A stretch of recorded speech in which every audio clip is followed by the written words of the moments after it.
Alors, tricot à plat ou tricot en rond? Et oui, moi je ne choisis pas, je fais les deux. Selon les techniques utilisées, vous allez découvrir les avantages des deux techniques. C'est parti! Le tricot en rond, pour commencer, quels sont ses avantages et quand l'utiliser? Son premier gros avantage au tricot circulaire, c'est de ne pas comporter de couture. La plupart du temps, vous allez pouvoir tricoter en rond un ouvrage du début à la fin en évitant un maximum les coutures. Donc, si les coutures, ce n'est pas votre force, si vous n'aimez pas trop ça, orientez-vous le plus vite possible vers des ouvrages tricotés avec des aiguilles circulaires et vous prendrez d'autant plus de plaisir à tricoter.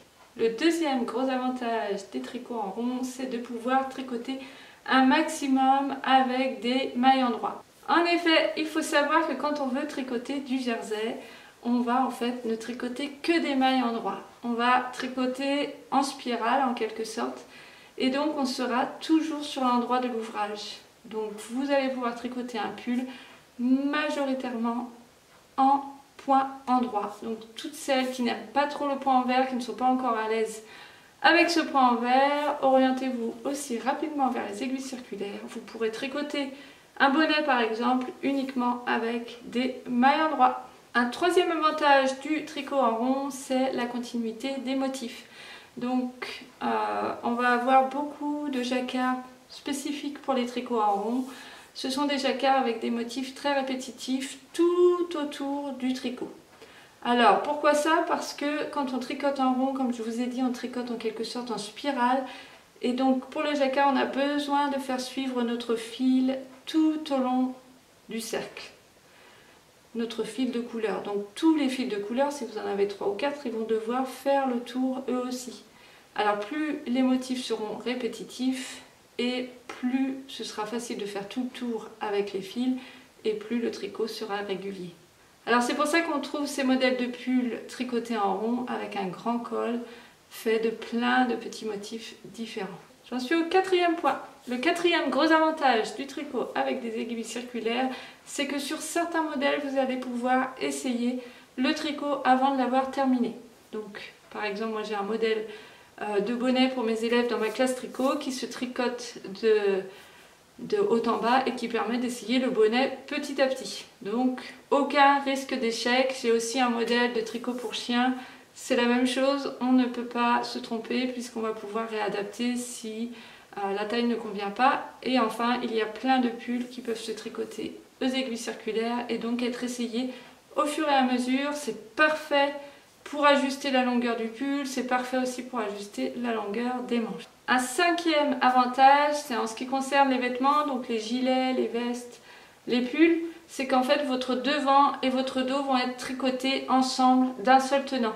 Donc vous ne pouvez pas vous retrouver avec une partie plus longue que l'autre. Vous n'allez pas être obligé de compter tous les rangs, par exemple du devant et du dos, pour être sûr d'avoir exactement le même nombre de rangs. Vous ne risquez pas de vous retrouver au niveau de la couture avec un petit décalage à camoufler comme ceci, puisque tout va être fait d'un seul tenant. Vous aurez quelque chose de très très régulier. Et enfin, le sixième avantage, c'est la régularité des points. Donc effectivement, il y a certaines personnes qui tricotent plus serré le rang envers que le rang endroit, ou bien inversement. Et du coup, cette technique-là va leur permettre d'avoir un tricot très très régulier, puisque ce sera généralement toujours le même point sur une majorité de l'ouvrage.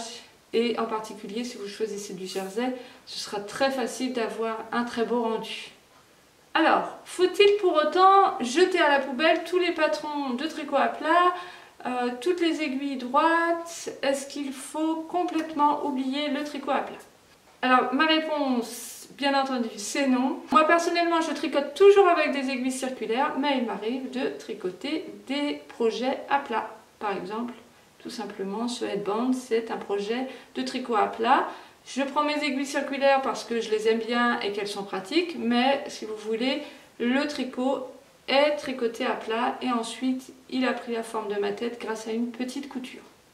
Alors voyons maintenant les avantages du tricot à plat, parce que lui aussi bien entendu il a ses avantages. Alors le premier gros avantage du tricot à plat, c'est qu'il va vous permettre de structurer un ouvrage. Donc si vous devez tricoter une grosse veste par exemple, vous allez vouloir la structurer pour qu'elle tienne bien, qu'elle garde bien sa forme au fil du temps. Parce que si elle est trop molle, eh bien ça ne va pas bien vieillir. En fait, elle va avec son poids se déformer petit à petit. Alors si vous structurez un petit peu grâce à des coutures votre tricot, la veste, elle aura beaucoup plus de chances de rester bien en forme au fil du temps. Alors en particulier, dès que vous dépassez des fils qui ont une taille, qui se tricotent avec des aiguilles 6 mm, 7 mm, 8 mm, etc., vous aurez un gros avantage à structurer votre tricot et donc à faire des coutures. Le deuxième gros avantage du tricot à plat, c'est en ce qui concerne les motifs de jacquard que l'on appelle intarsia. Vous allez avoir un gros motif par exemple, très joli sur le devant du tricot. Et ça, c'est plutôt avec le tricot à plat qu'on les obtiendra le plus facilement. Donc pourquoi? Parce que le tricot à plat nous permet de faire des allers-retours et du coup avec les couleurs on va pouvoir les reprendre sur de gros motifs. Alors que le tricot en rond nous oblige en quelque sorte à faire du jacquard avec des couleurs qui se répètent tout au long, tout autour du tricot. Ici avec le tricot à plat vous allez pouvoir avoir un motif sur le devant et le dos tout à fait uni par exemple. Alors je ne dis pas que c'est impossible à obtenir avec des aiguilles circulaires et un tricot en rond, mais c'est quand même beaucoup plus simple avec le tricot à plat. Le troisième gros avantage du tricot à plat, c'est le point mousse. En fait, le point mousse, quand vous tricotez à plat, vous allez toujours tricoter des mailles endroits et obtenir du point mousse. C'est avantageux puisque là, pour le coup, cette fois-ci, vous allez ne faire que des mailles endroits et avoir un ouvrage au point mousse. Si vous voulez faire du point mousse avec un tricot en circulaire, vous serez obligé cette fois-ci d'alterner rang endroit, rang envers, rang endroit, rang envers, exactement comme le jersey sur le tricot à plat. Donc le point mousse, moi généralement je préfère le faire sur du tricot à plat, après faire une couture, le rendu est joli et je me suis moins cassé la tête que si je l'avais fait en rond. Un quatrième avantage pour le tricot à plat, c'est que certains ouvrages seront beaucoup plus jolis s'ils ont des coutures. Donc je pense par exemple au sac tricoté. Ce sera beaucoup plus joli si vous avez une couture de chaque côté du sac et peut-être même une couture en bas pour bien le structurer. Si vous le faites en rond, il aura une forme ronde, un petit peu molle et ce sera beaucoup moins joli. Alors le cinquième avantage pour le tricot à plat, c'est que quand on a de grosses modifications à faire sur un patron par rapport à une morphologie particulière, parfois c'est plus facile de les faire avec un tricot à plat.